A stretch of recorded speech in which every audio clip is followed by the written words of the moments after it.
everybody, and welcome back to the Cinefile, podcast celebrating cinema one film at a time. Each week, my co-host Jake Biller and I break down a movie, discussing anything from mise en scène to scenes you missed. Today, Jake and I will give a voice to the voiceless as we analyze 1952's Singin' in the Rain. Jake, this is the first musical that we've done here on the Cinefile. I think so. I think you might be probably right. Wow. I think this is the first musical we've done on the pod, and we haven't really talked about if you like musicals at all. Do you like musicals? I do quite enjoy musicals. It's kind of shocking that we've gone, what is this? This is 6 months in now. August, we started in February. Yeah. 6-7 months in. And we haven't done a musical yet, knowing us, because no, I love musicals. I think it's part of the reason I got kind of into old Hollywood is I liked watching musicals as a kid. So yeah, I mean, I had a brief acting career, 6th to 8th grade in musicals. I read about that in a history book. Yeah. Shut up. They said the brief yet storied career of Jake Biller, actor. Singer did triple threat. it was quite short. I was quite early on typecast as sixth grade year. I played 2 characters. I was a rich guy and I was a cop. And then my 7th grade year, that's basically the same character, right? The cops are making no money. No. 7th grade, what was the show? Oh, it was I can't think of it. Fiddler on the Roof. No, oh my god, I wish. I was born to play Tevye. I was born to play Tevye, and I will say that till the day I die. No, it was I can't think of the title, but it's like The Ugly Duckling turned into a musical. Do you know what I'm talking about? That sounds like, so in middle school they do like junior versions of plays, and they also have plays and musicals that aren't actually plays and musicals. I think this is an actual one though. It's like a Honk is what it's called. Oh, you were in Honk? Yes, I played the oh my lord. I played the captain of the Goose Air Force. Oh, the Goose Air Force. Yeah, I had fake medals and everything. Oh my gosh. That is, I did not know this about you. Oh, we've been friends for how long, and I did not know you were in Honk the musical. Yes, Honk Jr. Honk Jr. Yeah, that was in 7th grade. And they gave me a solo even. And then they learned the mistake. I am the monarch of the sea. I wish I could have sang that. No, it was much worse than that. It did not go well. And so they learned their lesson. In 8th grade year, I was in the least number of songs possible. Yes. I have been doing musicals for a very long time. I'm actually wearing a shirt from the last musical I did, The Addams Family, which I did earlier this year. And I vividly remember, and I'm sure one day we'll talk about this, but there's a 1993 Canadian cast recording of Joseph and the Amazing Technicolor Dreamcoat, and they also did kind of like a movie of it. It's like it's weird because it's like they filmed the stage play but also didn't. I don't know. That's a discussion for another time, but I bring it up because that was one of my favorite like movie musicals, if you will, to watch. And I watched that all the time. We had it on VHS. And I just love musicals. And so this week was my pick. And I'm glad that we collectively, because originally I picked Babylon because we wanted to talk a little bit. We wanted to talk a little bit about the actors and writer strike, and we will get to that in a few minutes. But I had picked either Singin' in the Rain or Babylon. Yeah, I was like, you know what? we had pitched a few ideas, and Babylon somehow got on there, and then I watched it and I said, "Do not watch this." He said, "Oh, there's an elephant. I like it." Then you're like, "Wait, no, no." And then the elephant, and then literally I said, "Oh, there's an elephant. I like it." And then the next shot is a POV of the elephant shitting into the camera, and I said, "Wait a minute, I don't Oh like this." my! And honestly, the movie doesn't recover from that. So not only am I telling That's you, the opening Ben, shot but too. I'm No, I'm telling kidding. you, the audience, don't watch Babylon. Yeah, It that wow, Wow. wow. I But need to hey, see. No, I'm just kidding. we're not talking about that movie. We're Yeah, talking we about aren't. We're Singing in talking the about Singing Rain, in the Rain. Yes. which is a So much better movie. yeah, and it really. I'm glad we picked it, and I'm also glad that it really does have something to do with the Hollywood system. When I was Mhm. watching this movie, the scene that really struck me was when there were three sitting and it was raining outside. No crap, it's not singing in the sleet. Uh, welcome to Indiana in February, singing in the sleet. Um, and they were sitting and talking about trying to figure out how to salvage this picture. Mhm. And both of us are people like we both are guys that studied film in college and had film production classes. And it just was so realistic to trying to figure out how to salvage a project Yeah. that I just related. It brought me back. I mean, it really brought me back to okay. So we have all this B-roll. What do we do with it? How do we fix this? Yeah. Because the interview, I did an interview with somebody, and she was talking about her late husband, and great interview. We finished it up, got in the car, went and pulled the audio, and the boom mic had died halfway through the interview. And the person doing the audio didn't know that, and I didn't know that, and I wasn't about to make her retell the story of her dead husband again. Oh no. Um, and so I had to pull the audio straight from the mic, which is really, really bad quality. And so a lot of the time I would put B roll over it. But it's like salvaging a project. And this movie, in a way, is almost like you start with one idea.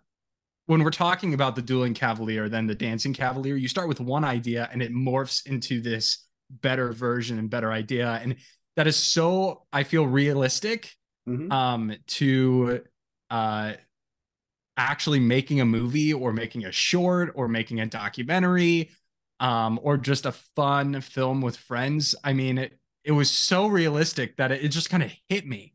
Yeah. Like I love the music, I love the dancing, I love the acting in this. Uh, but like for some reason that just like really hit home of like, okay, what do we do? And then he's like, well, basically, why don't we just discover ADR? Yeah. Like, and so I don't know. I just really watching it on this rewatch, and as somebody that now has gone through, you know, film classes, I just have such a better appreciation Yeah. for what this movie's trying to say. Yeah, for sure. And you bring up a lot of good points. Making movies is so often not about um at least the things I've made, which are college student films. So I'm not trying to be walking around like I'm Hitchcock here or something and be like, oh, I've made movies. I've made some early stuff, and I've tried my hand at it, and I can say that as much as you want it to be like every moment is like, oh, like let's get like the best out of this scene. More often than not, it's like, okay, we have this problem. How do we work around it? How do we fix it? Right. And I think therein lies a lot of the creative genius that is, I think, a lot of times born out of necessity. Yeah. You're And creative because you have to work around obstacles. You're creative because you're losing light, and guess what?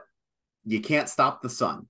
So, and a lot of times you don't have time to push it to push it a day later.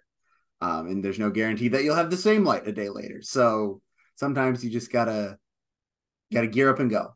And I think this movie kind of exemplifies that. And also, I think it shows how films can be impacted by outside forces. The whole reason, because when they start making the Dueling Cavalier, it's just going to be another Lockwood and Lamont silent drama, right? Right. And it's not until the studio executive comes in and says, nope, the jazz singer is a smash hit.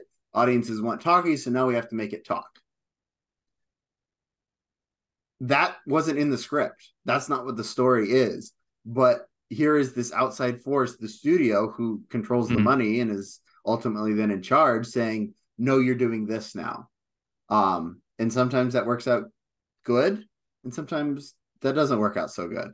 And leads to some shall we say, it is a detriment to the movie in some cases. Justice League. Basically. No, you're absolutely right. And yeah, that creative necessity is very, very cool. Because if you look at this film, I think there are three different things we can talk about. First, we can talk about the story that we're watching of the dueling cavalier becoming the dancing cavalier. Then we could also talk about the fact that this is all wrapped up into a musical called Singin in the Rain. And then we could also talk about just the wider appreciation and what it kind of meant in the 1950s. Because one of the things I struggled with this movie was it was kind of light on story. Oh, very much so. And, which is very musical. Yeah. And I think it's definitely apparent in this. Reading up on this movie, doing a little research, they wrote the songs first and then filled in the story later.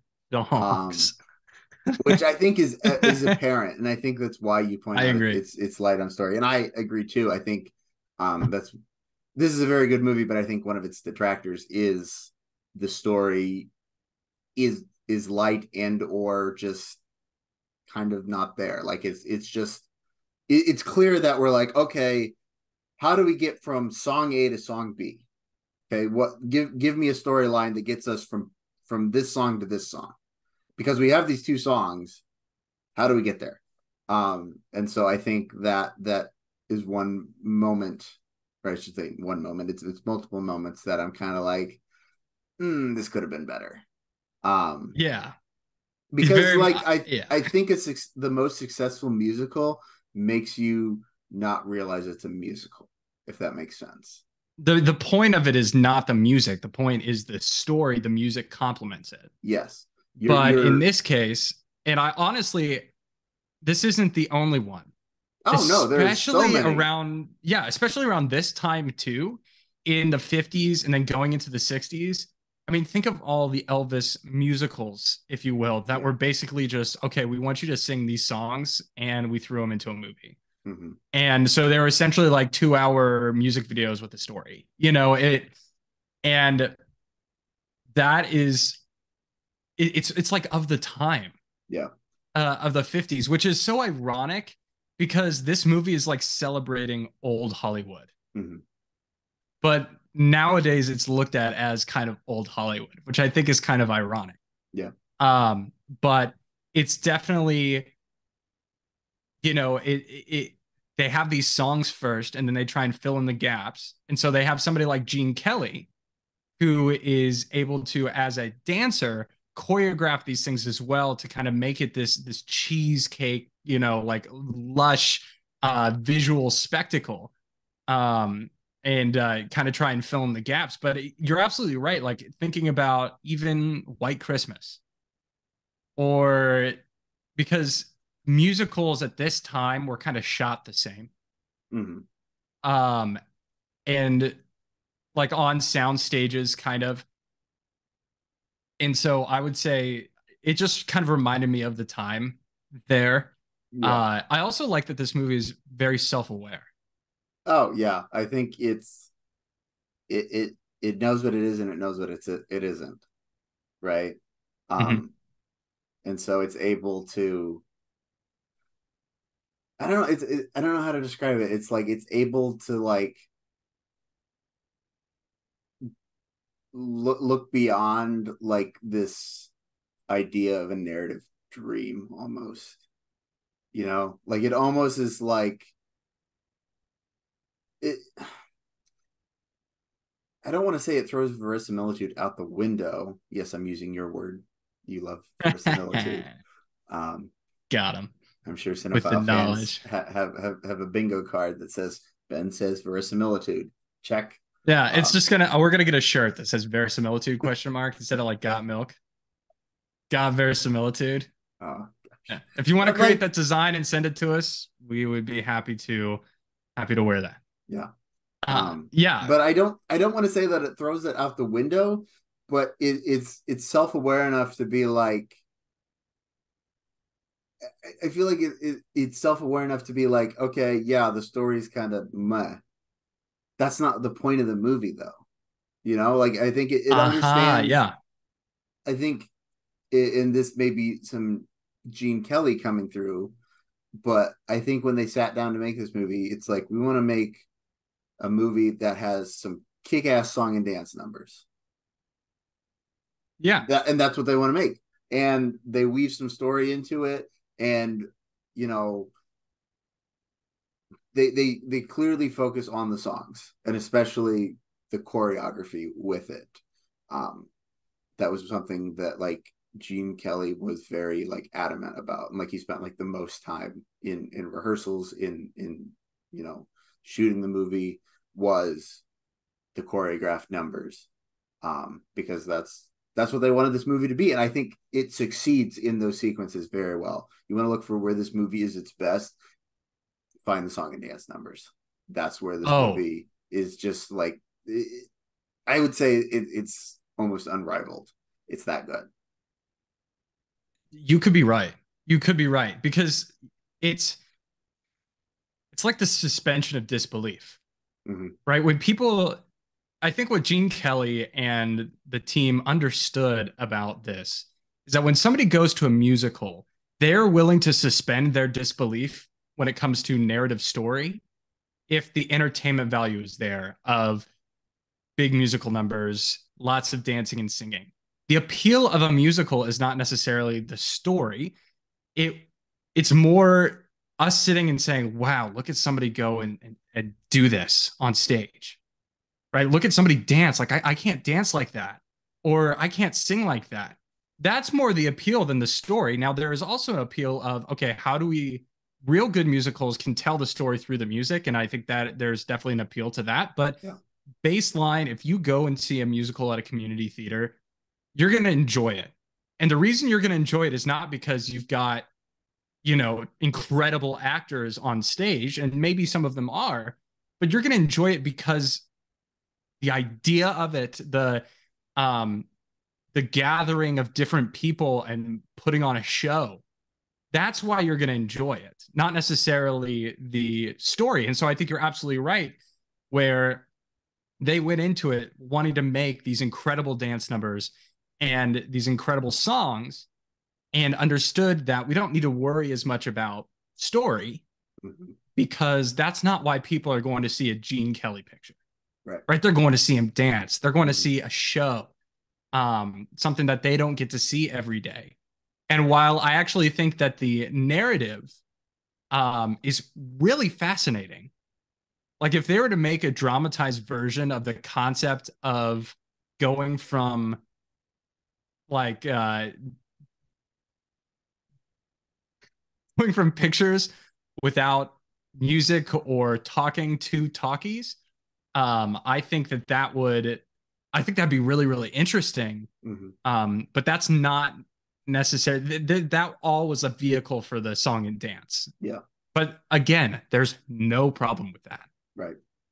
The other thing I kind of wanted to talk about, and I know we mentioned it before, is the reason why we kind of decided to go this route this week. And if you're watching this We're recording this in August of 2023, and there is an actors strike and a writer's strike going on. And quickly, we wanted to touch on what that means. And we chose a movie that really shows and appreciates Hollywood for what it is. Mm-hmm. So essentially, what's going on we'll do a TLDR, is that most of it has to do with residuals and AI. Mm-hmm. So we'll touch on residuals first. What are residuals? Well, when you have a movie or a TV show that is in syndication, or something that is shown multiple times or can be bought to show, everybody gets a piece. Everybody gets a cut of that, of the money that comes in from the rights. But in the dawn and the kind of integration of streaming into our culture, there's no metric anymore for how things are being bought and paid for, right? If it's something like The Office, when The Office airs on TBS or Comedy Central or wherever it airs, they can measure how many people are watching, and they also can have a baseline price to say, okay, in order for you, NBC Universal can go and say, okay, in order for you to show this, you have to pay this amount of money. So everybody was kind of getting paid. So if you had a show that went on for like 4 seasons or longer, you were doing okay. Mm-hmm. Especially if you were more of a main player, you would guarantee some residuals. But in the era of streaming, that metric has gone by the wayside. And so people are getting pennies on the dollar for the work that they put in. And so what once was a cash cow, if you will, or everybody was getting a piece, now nobody's really getting anything. And so was it 3 years? Actors, they have a union, and they go up against the producers and say, hey, this is what we want, and we want to negotiate kind of some contract stuff. And so one of the big sticking points is that they really wanted to negotiate making sure they got some residuals and what that meant. And then the other issue is AI. In the last few years, AI has become more and more popular as a tool, especially creatively, to come up with ideas and different, anything from character arcs to scripts to, if you watch Secret Invasion on Disney Plus, that actually was created by AI, the opening titles. And so actors don't want AI to necessarily like take over. The studios were talking about basically scanning the digital likeness of an extra, paying them a day's wage, and then having that in perpetuity so that they would be able to have it forever. So if I went and got my likeness scanned, they could put me in every single movie and I would have only made like $200. Right. So issues like this are the things that you don't see behind the scenes. And that kind of mirrors, in a way, Singin' in the Rain, because you don't really see the kind of the creative process that goes into the final product. Yeah. And so we were able to see kind of the creative process that goes into the final product here in a movie that appreciates film history and cinema, and then mirroring that with the real world issue of this actor strike. And the writers are kind of in the same deal of residuals, wanting to get paid more, a fair wage. And also with AI, not having studios scan a bunch of scripts written by somebody and then have it spit something out, which low key is like really fascinating.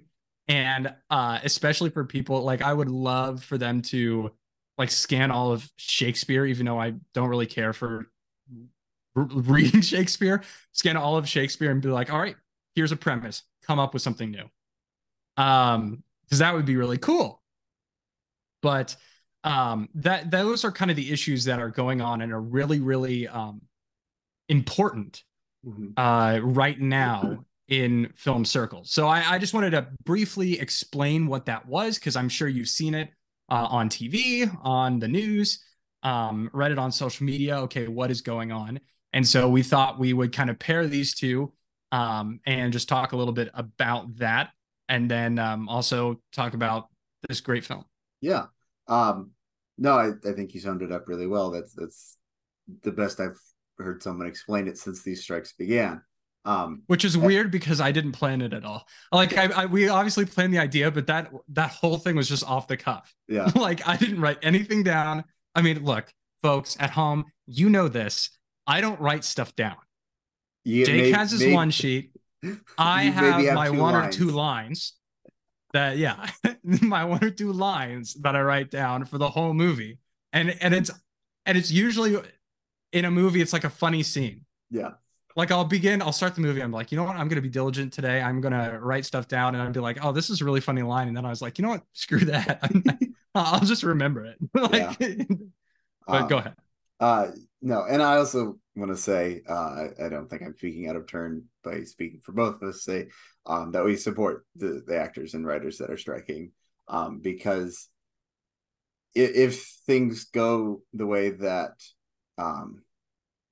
the way that the studios are pushing for, or there's, shall we say, this isn't so much that these are things, the residuals are things that it's a current issue.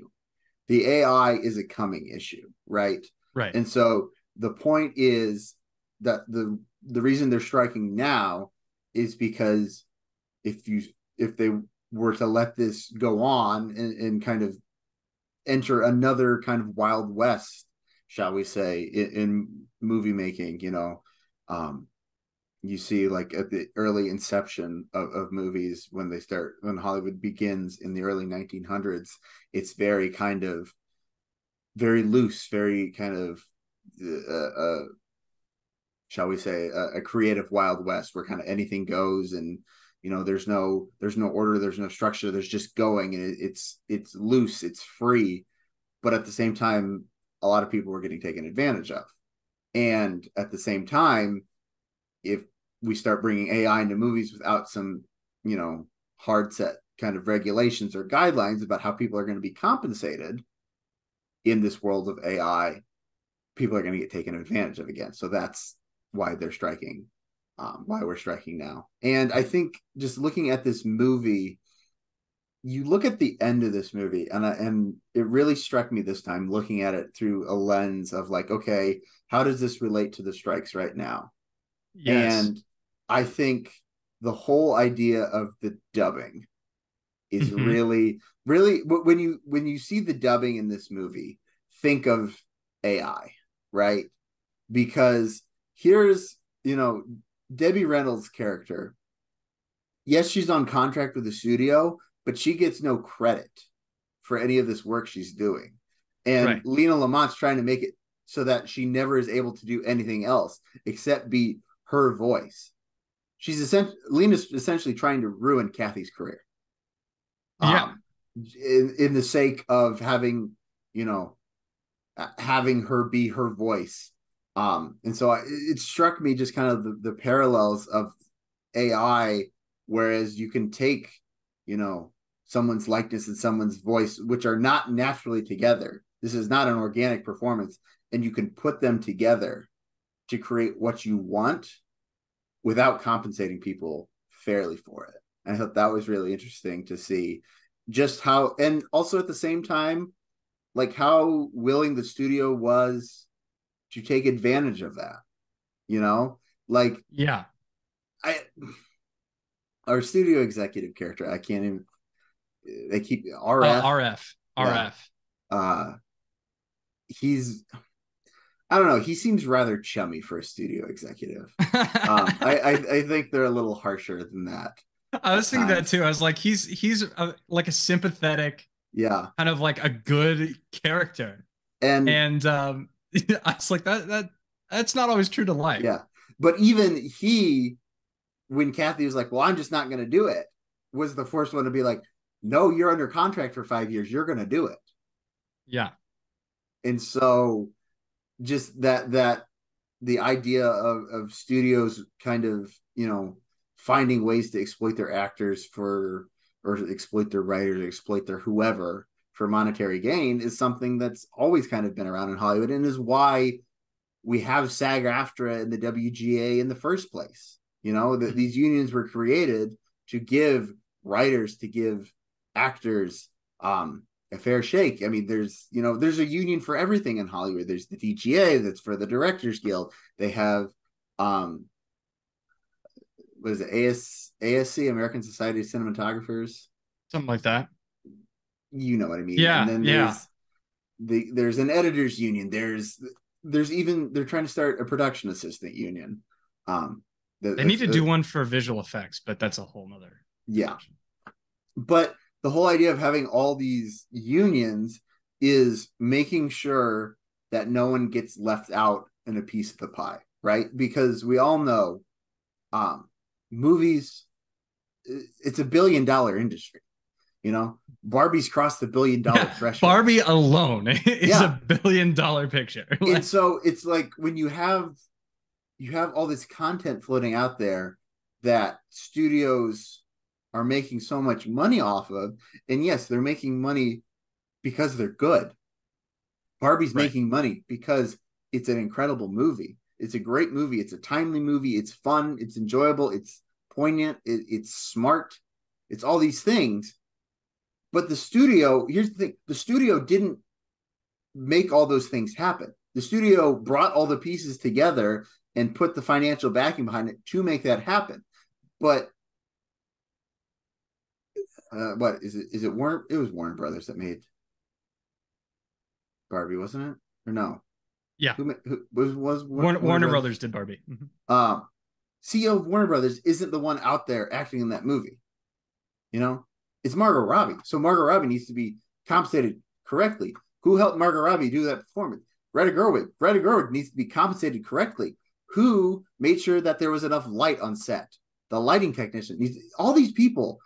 Movies, I know I'm on a soapbox here and I've kind of taken over. I apologize. But movies, the reason I love movies and the reason I want to make movies is because it is a beautiful collaborative art that the goal of it is making something that is greater than the sum of any one person's contribution. Not any one person can make a really, really good movie by themselves. It takes a village of people around you, a village of people putting in 100% of their creative gifts and talents to try and make something really, really great. And when everyone pulls that together, you can make something really, really special that people want to see. And I love seeing that. I love seeing it. I want to be a part of it. But here's the thing. People can't be a part of it if you're going to take advantage of them for doing it. Right. But yeah, so there's so many interesting parallels when you put on the lens of the current events that are going on, especially in Hollywood. So that's one of the reasons why I'm glad we're talking about this film. And I know this is a bit of a different pod for you folks watching, because we're not really analyzing the film as much as we are comparing and contrasting that to what's going on now. But yeah, I think getting back to Singin' in the Rain, I really loved the cinematography, because it was like the set design too. Specifically the cinematography and the set design, because it was like this self-aware, and we kind of talked about this a little bit before, but it's like the movie was very self-aware that it's not real in a way. And that's something that almost felt intentional and purposeful. And I don't know, it's that suspension of disbelief, it's suspension of disbelief in the rain. That's the name of the movie. I'm not gonna say it. You know what I'm gonna talk about? I'm not gonna say it. I texted him something, but I did text you at one point. And it's to your point. I said it kind of as a joke, but I was like, this guy, the scene where Gene Kelly is telling Debbie Reynolds that he loves her, but he's like, I just don't know how to say it. So he takes her into the studio, turns on all these lights, turns on a fog machine and a wind machine, has her climb up on a ladder, and he can finally tell her that he loves her. He needs all that just to say I love you. But like I that would be me too, that's probably. like that's movies, you know? It's like Yeah, you don't just, you know, have two characters sit across from each other and say I love you. Like you have like I know. it's this whole big setup um just for three simple words.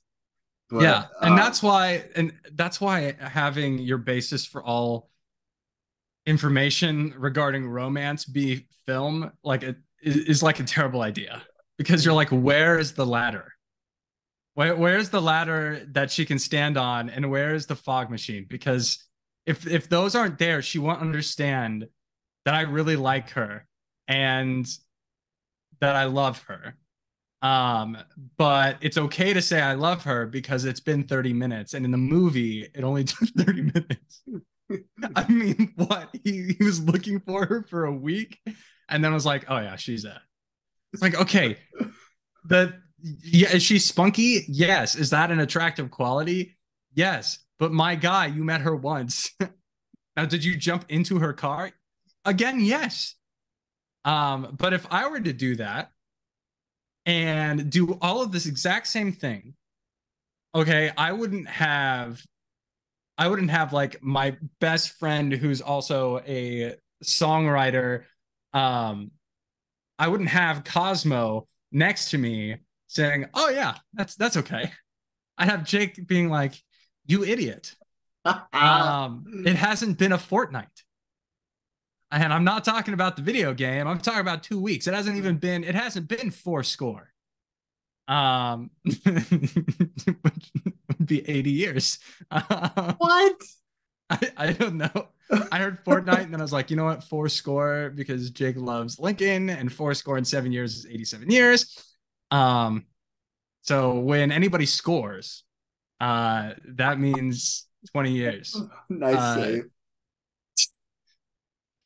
yeah. Oh, So another thing I really wanted to talk about is the dance numbers.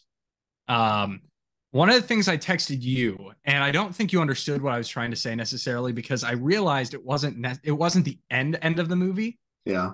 but I had texted you that for Gene Kelly, like the last 20 minutes of that movie, especially that whole extended dance sequence, just seems like kind of self-masturbatory. And what I Yeah. mean by like, do you understand what I'm saying? Like, Yeah. it's He was like, all right. And like you have to understand this from the lens of like he's the director too. So it wasn't like the director like, hey Gene, go like we're gonna have you do a dance number. Gene said, no, I'm gonna do a dance number here. yeah, And he's it's like, gonna be yeah, like one of the greatest dance numbers ever. And it's great. Doesn't make sense in any part of the movie whatsoever. No. no, The first time it's I too watched long. this movie, I was just like, what am I watching now? Like it's great. Like you know when like you're just like you don't understand something, but you know that this is like excellent. Yeah, That makes chemistry. sense. Yeah, it's like there's what? There's Oh, chemistry oh, class. there's I never had to get a tutor until I went to chemistry class for the first time. And then the teacher was like, "Yeah, I make wine in my basement." Like, this is uh this is out of my league. Like I thought I understood interpersonal chemistry. I'm 25. I still realized I guess I don't. But when she literally said, "Yeah, I get Concord grape, like frozen Concord grape stuff, and I make wine out of it."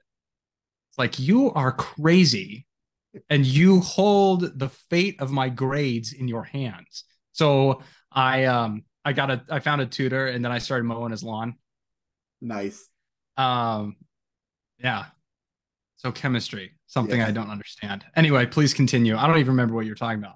But it was just it's like you understand like how like phenomenal it is, and it's like a great dance number. It doesn't make sense in any of the rest of the movie at all. Um, but no, it's like Gene Kelly is he seems so nice in this movie, but really he was kind of a dick the whole time. Um, Dang. and like That and I didn't know this. You Also, texted me this a little yeah. bit, but I didn't know this. Um, I will add the caveat of like, okay, starring in and directing a movie has to be like incredibly stressful. Yeah. I understand that. And when you're as insanely talented as Gene Kelly is, it's probably easy to be like, well, just do it. You know, I can do it. Do it like this.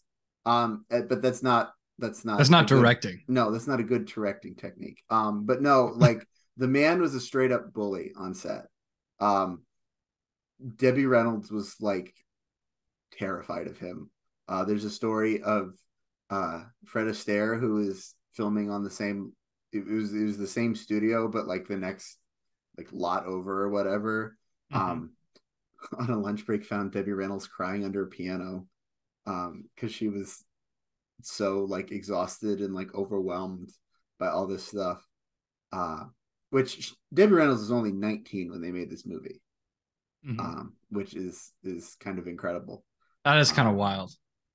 but like was very tyrannical and also um, was very tyrannical to Donald O'Connor because he realized Gene Kelly supposedly realized that um, Debbie Reynolds was just going to cry all the time if he got too intense with her. So he took out most of his frustration that he felt was too much for Debbie Reynolds on Donald O'Connor. Um, and like would do like relentless numbers of takes for like all these like really, really like complex dance numbers. Like he put Donald O'Connor in the hospital after the Make Him Laugh. Really? Yeah. The man was like bruised from the waist down and dehydrated and like exhausted. Like he had, And and he's great. He's he's great great in in this that. movie, and he kills the dancing. Yeah. But then he got out of the hospital supposedly, and the aperture wasn't right on the camera, so they had to do it again. Like, you know how terrible you have to be like, I just put this man in the hospital and the footage is wrong. So hey, we Okay, have to one more do take, one more take. we I gotta know do you're this back from again. break. It's like, no, no, no. I was in the hospital. Like, yeah, so that break you had, like, well, we got to do one more take. I gave you a day off. It's like, no, no, no. I spent a week in the hospital. My legs were purple and I wasn't playing Barney. And then he's like, well, anyway, so when we do this next take, From the top. and Um he goes, is there a way to like dub my legs on like my face onto somebody else's onto body? your So legs. Just do make it your yeah, legs. Gene Kelly Um does everything in the movie. It's just a bunch of Gene Kellys. He's every character. yeah. Um but yeah, so that's I don't know. I guess that like this film just seems so happy go lucky. Like learning that, I don't know if it necessarily like taints it, but like That is it very it it's gives it a different flavor, and it also like makes it all the more like interesting that we're talking about this and talking about like fair treatment, right? right. Um, yeah, Yeah, because like what I was gonna say is from a show business kind of more acting for the stage, that happens a lot more frequently than you would think. oh yeah, Um, like that is something that does not surprise me mm-hmm. at all. Any of the things that you said do not surprise me at all. And it's not just because I've seen the movie All That Jazz with Roy Schneider, because that is about Bob Fosse, Mm-hmm. who is also another, because you got Bob Fosse, Fred Astaire, Gene Kelly, these great, great dancers. But I mean, they were, especially when it comes to dancing, like you're really harsh, even in show choir. Like, I'm not saying I was put in the hospital for show choir, but we did it over and cleaned and cleaned and cleaned. So it does not surprise me that he did so many takes and stuff like that. I think what he was going for with that kind of prolonged dance number was showing the history of somebody in Hollywood Yeah, or somebody on Broadway, from like kind of making it then to doing your thing and then kind of realizing that they're interested in somebody else now and then you kind of don't know what to do. So I I think fundamentally I understood what he was trying to go for, but it was too long. mm-hmm. It was just point blank too long. Yeah. because from the beginning to the end, we kind of forget what's going on. Yeah. So when he comes back, he goes, and so that's what it'll be like, which is such a freaking meme. Like I would make a movie where I would say, so imagine this, and you just hear the da da da da da, and then it's like, and then it's the whole thing actually happens, and then it comes back to me as like, and so that's how we'll do it. Like I could see myself doing that, but it was so long that you forgot the context beforehand. Yeah. And that's something I think was an issue because Mhm. especially it's like there's an extended like a ballet kind of dance in Oklahoma, which is another classic musical, which is a Rodgers and Hammerstein musical. And it's kind of dumb because it seems really out of place, but it's also really long. Yeah. And every time that I've seen it, I'm like, okay, the person doing it is fantastic, right? They're doing this great job dancing, but it's like we just got singing, we got done singing about how poor Judd is dead, you know? Like the floor creaks, the board squeaks, and then it's just like, oh, we're dancing, and it's so sometimes when you have musicals like that, I that's something I really struggled with this because again, it's so light on story. As somebody who studies story Yeah. specifically and loves story, Mhm. it's hard to watch it and appreciate it when I'm like invested in what's going on. Yeah. Because it's like, okay, yeah, that's great, but get back to I want to hear more about this idea for dubbing. Yeah. Um, so that's something that I was watching. I was like, this is too long. This is too Mhm. long. It's great. It's a great dance number, but all these dance numbers are too long. Yeah. I'd You agree. know, I definitely uh, agree. yeah. So Cosmo's character, um, I was watching part of this with Adam Horke, and because Emily went upstairs and put Bella to bed, and then didn't tell us that she just went to bed herself. So I put this on to watch at least part of it before we would watch something else. And so Adam's like, that's like Jim Carrey. I mean, this dude was so spectacular. Oh The yeah. way he was able to move his face Hmm. and do all that in Moses Supposes, which is like the most savage, just destruction of a vocal coach I've ever seen. Moses supposes the noses are roses, but Moses supposes erroneously. They dunk on this dude so hard for like, and talk about the dance number is so long that it's just like prolonged dunking. Like, yeah, like like an Oreo couldn't even withstand that much dunking. Like, literally, it Oh was wild.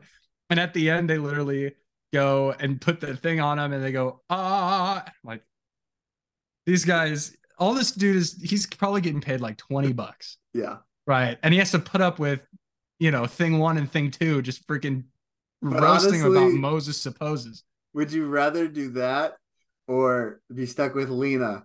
I can't stand him. I I can't can't stand stand him. him. Yeah. I mean, the Lena character, Ugh. but so realistic to like some people are such divas. Yeah. But she's like the worst. My favorite aspect to her though is the fact that she really thought she and Don Lockwood were in a Yeah. relationship. He goes, hang on. He goes, no, remember, this was for publicity. He goes, but we love each other. He's like, I hate you. The whole scene when they're still making the silent and they're like filming this love scene and like he calls her like a rattlesnake or whatever. Yeah. Like that is hilarious. Yeah. He goes, Um I'd rather kiss a tarantula. And then yeah. she goes, no, you wouldn't. He goes, wait, heck, can you grab a tarantula?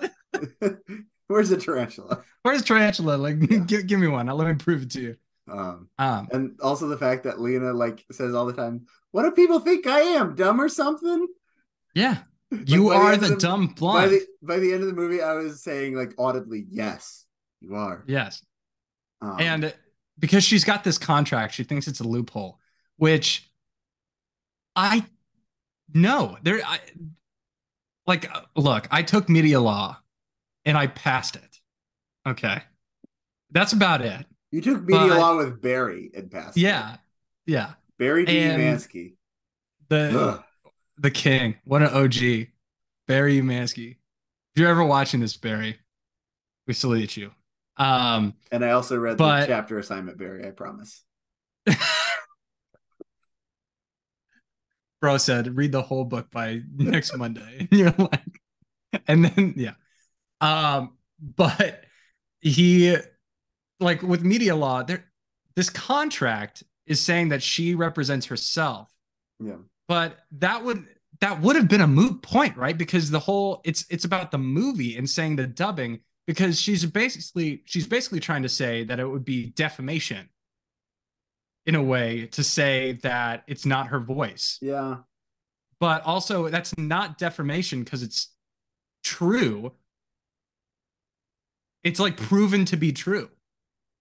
So it wouldn't stand up in a court of law. Yeah. I don't But I know. mean, That whole thing was a little also, I guess like the thing to like remember with that is like again, it was a wild, wild west time of making movies when you didn't have a lot of set legal standards and precedents about, creative license, um, right.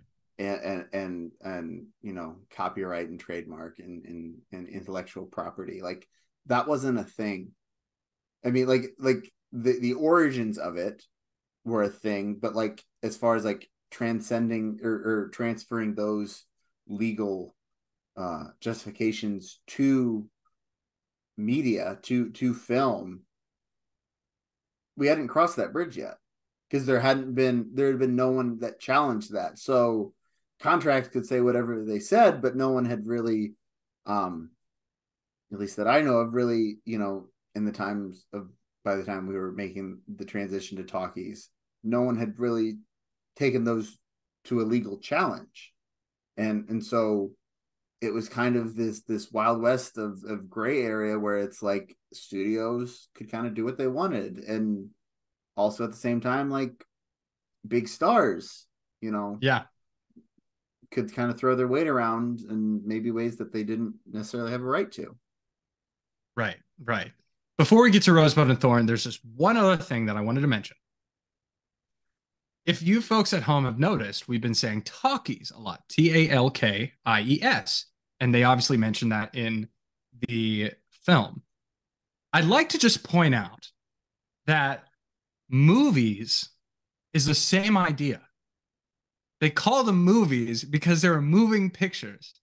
That was like 1890.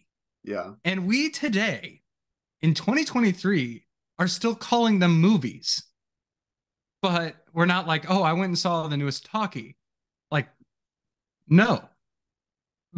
But we just haven't gotten away from calling them movies, which I think is like really funny. Some things stick. It's like, And what? Do you go to talkies the art sound museum to see stills? Like, is talkies that sound dumb. yeah, movies apparently don't. Like objectively in the 1890s, I'm sure they kind of sounded stupid, but Yeah. it's like they've stuck around this long. I just wanted to point out that movies, is literally a shorthand of like moving pictures. Like, oh, did you go see the newest movie? I just went and saw the newest Don Lockwood talkie. It's literally like the same idea. It's like the same freaking vibe that I don't know. But let's jump into Rosebud and Thorn, Jake. I am curious as to your Rosebud and Thorn. All right, roses. Supposes.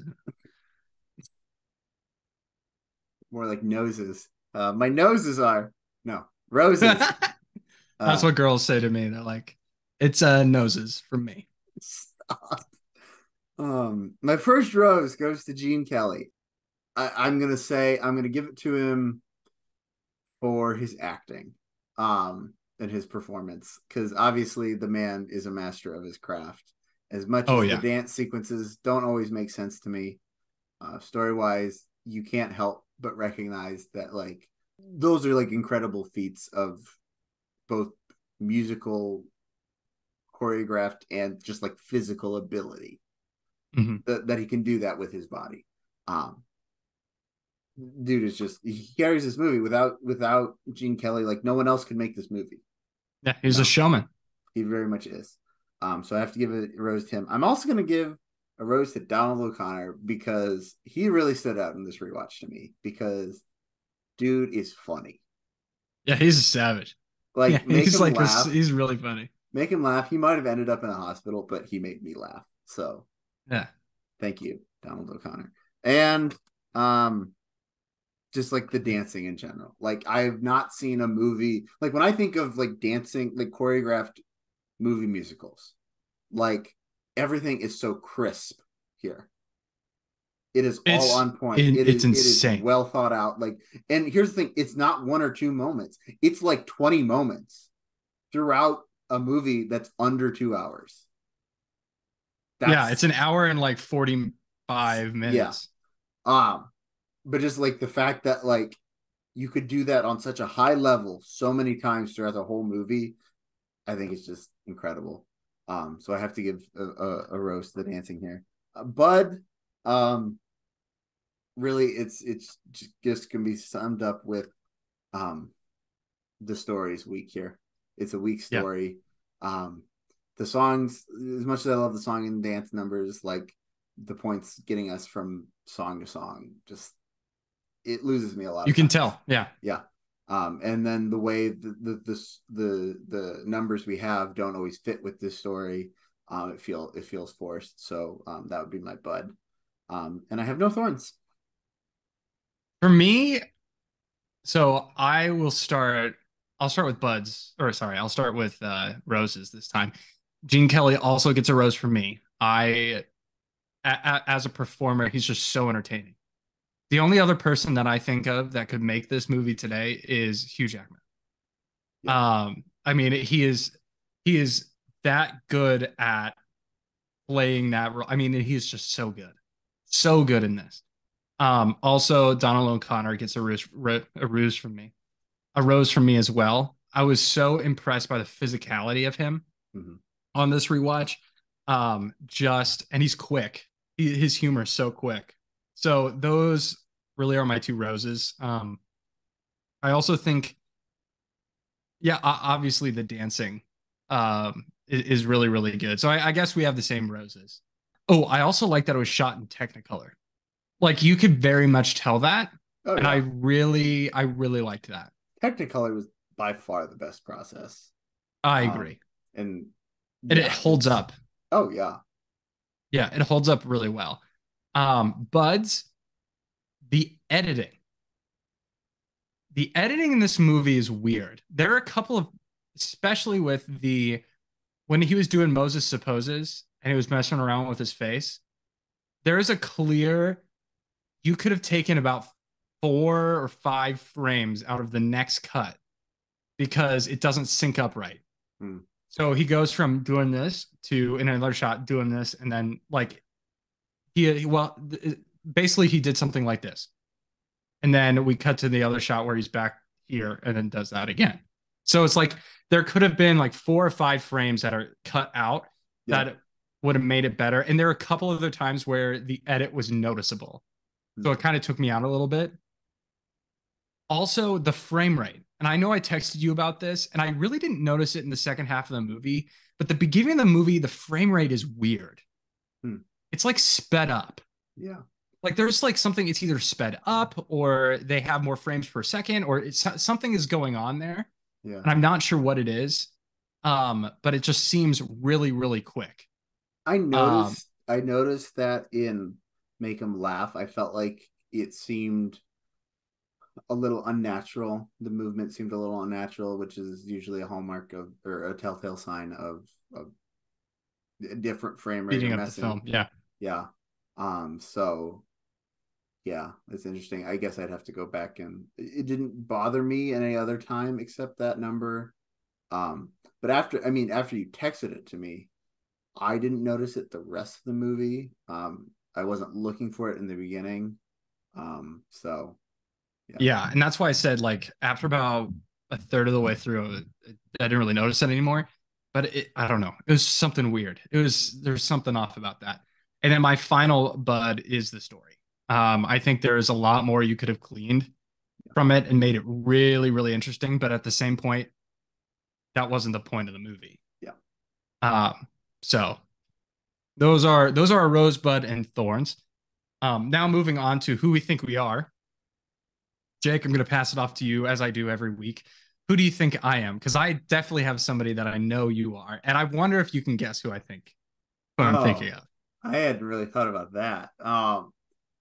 It was an easy pick for you this week. The funny man of the podcast. You are Cosmo. You are Cosmo through and through.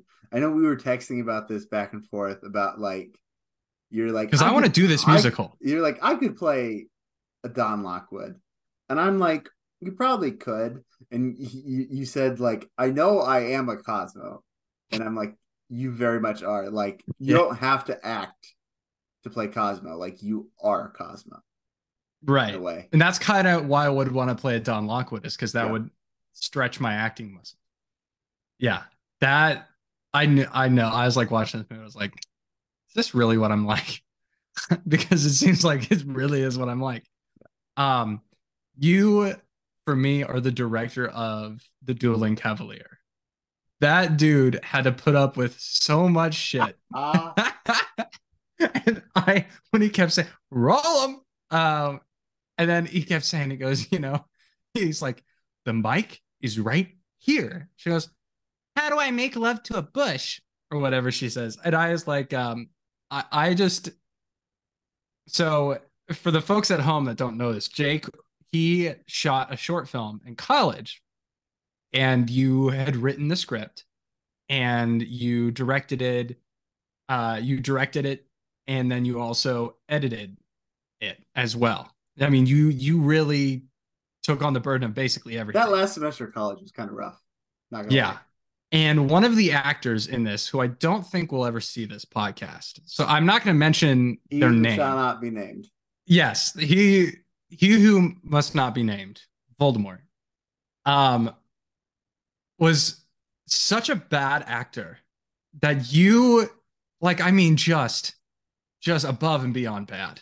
That I think you had to in the edit like get rid of a lot of shots of him. Like I think you had like a two shot, and then you just kind of had cut more to the over the shoulder, focusing on the other actress Yeah. because because this guy was so bad at acting, and I just kept thinking of this when having to do the Dueling Cavalier and dealing with Lita. Like I it oh my gosh. I just like it's like man, this is so Jake.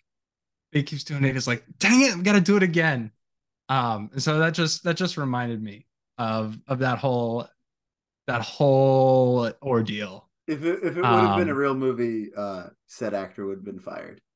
Um, just plain and simple. And like he never professed to be an actor, so like it is right, whatever. right, right. But at the I same needed time, someone to play a role, and I thought this could work, and I was wrong. That's also a lesson I learned. Um, you learn a lot of things in college, but I learned quite a bit on that movie through and through. But it I learned what someone had told me earlier, but I learned the lesson there that 70% of directing is casting. right, right. And that's why this movie, Singing in the Rain, is so good. Is Because it because it was was cast casted really well. well. The Dueling Cavalier, however, Nah. I can't stand it. Yeah. No. Oh, Uh, she was something else, man. yeah.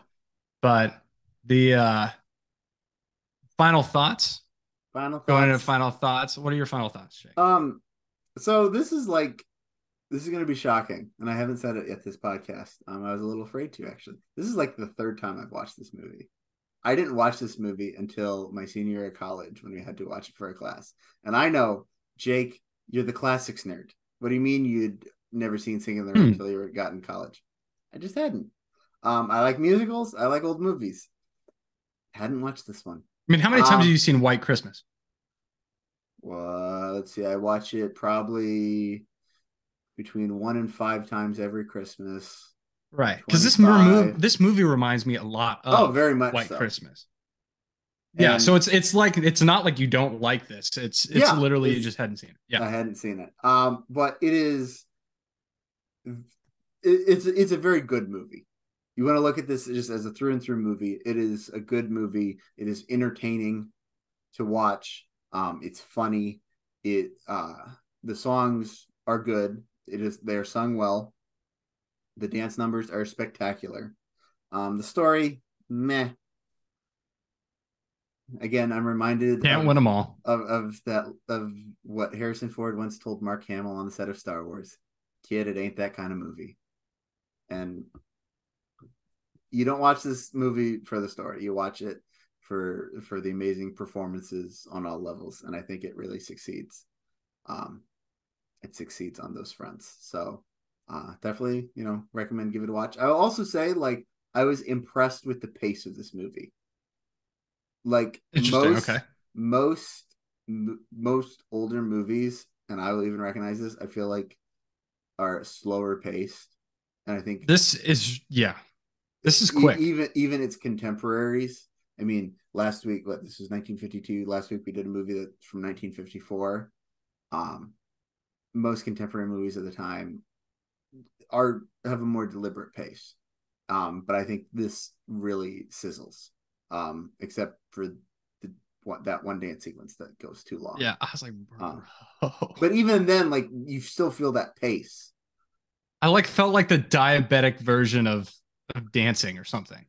Like, instead of getting diabetes from eating too much sugar, I got like dance-abetes from watching that sequence. Dance-abetes. Dance-abetes. And it was type 2 too, which was ridiculous. Oh my God. Is Wilford Brimley going to show up next? I'm Wilford Brimley. I'm here to talk to you about your dance-abetes testing supplies from Liberty Medical. Now, I like ice cream and apple pie. Yeah. Yeah, it's peace, like, Wilford. yeah. You know how he died? Shut up. Diabetes. That man is literally dead. Shut up. From diabetes. What are your final thoughts? God. Good question. My final thoughts, I love this movie. I really do. This is one of my favorite musicals. It's one I've always wanted to do and be in.